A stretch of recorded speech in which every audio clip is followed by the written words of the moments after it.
You know, the in-game experience in the NFL is one that, with the advent of the NFL Sunday Ticket, and of course, Max and the Coach on ESPN Radio, 1 Eastern Sundays, is difficult to get most people to wrap their head around.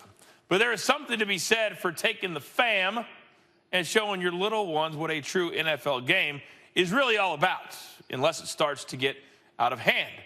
That's where we bring in my Coach Approach Correspondent, Michael Collins, who has advice for some of you. Thanks, Coach.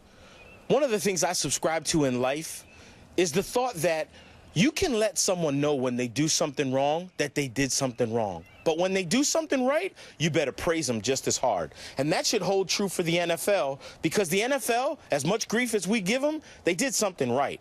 See, this past Sunday, I took my family to a football game, Saints versus Bucks. It's the 10-year-old's birthday. He's too cool to be in the video right now, but it's whatever. We had a great time at the game.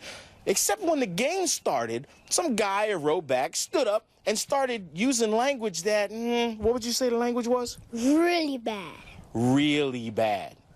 Bad enough, in fact, that I had to stand up and let him know a little bit. And he stopped using that language. But as he stopped using it, he sat with his friends muttering, I paid for these tickets and I should be able to say whatever I want. Kids should hear that kind of language. Just sit there at a football game, you should expect it. No, you shouldn't. And you know what? The NFL agrees with me. You know why? Because if you use abusive or offensive language at a family event like an NFL game, you get the boot. And he knew it too. And so did the people around him. The biggest compliment that I got was from one of the Tampa Bay Bucks fans when they walked past and said, thank you. Just whispering in my ear. You know why? Because no one needs to hear that kind of language at a game. I understand if you get into it and you want to be passionate, that's awesome.